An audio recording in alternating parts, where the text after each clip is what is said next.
hindi sumubok sa kanilang pangarap hanggang tumanda na sila. Ngayon, ating pag-usapan upang matupad natin ang ating mga pangarap. Lahat tayo ay may takot.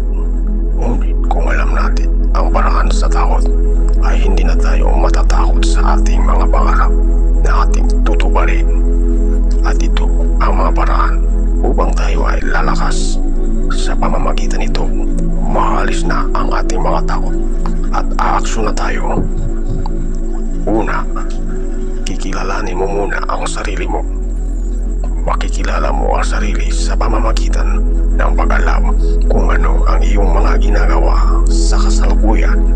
Halimbawa, kung ikaw ay masipag mapagmahal sa pamilya, ay ikaw yun. O kung ikaw nagbibisyo, mahilig sa barkada na walang ginawa kundi mag-iinuman magdamag, ikaw yun. Ganun ang pagkatao mo. Kaya kung may mga mali kang ginagawa ngayon, ay itama mo. Magbago ka, baguhin mo ang sarili mo at makikilala mo na ang iyong sarili. Pangalawa, huwag ka nang matakot dahil ang takot ay nasa isip mo lang yun at ito ang hadlang sa ating mga pangarap. Kung kaya takot tayong sumuko dahil nauna sa ating isip na paano kung magkamali tayo. Hindi kagana, nauna sa ating isip na baka pagtawanan tayo at ito ay isang takot at ang takot ay isang negatibo.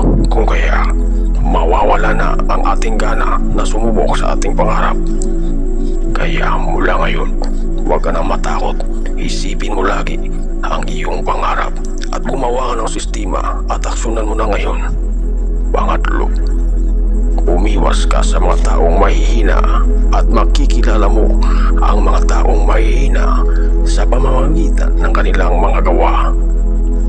Ito ang gawa sa mga taong mahihina. Laging nakascroll sa TikTok, Facebook buong magdamag. Nagiinuman halos araw-araw na para bang may laging okasyon. Mahihina itong mga klaseng tao dahil inuuna palagi ang panandaliang ligaya. Pang-apat, humanap ka ng mentor na matapat. Hindi pampasama ang tinuturo, kundi pampalakas tungo sa pag-unlad sa buhay. Makikilala mo ang tapat na mentor sa kanyang mga mensahe. Panghuli, huwag kang tumigil mag-aral. Magbasa ka ng mga libro, ngunit hindi lahat ng libro ay bilhin mo agad. Alamin mo muna ang mga feedback nito kung nakakatulong ba sa pag-unlad. At ang bonus na kaalaman, gumawa ka ng YouTube channel, Facebook page upang magkakaroon ka ng sapat na pinansyal kapag magkakasahod ka na.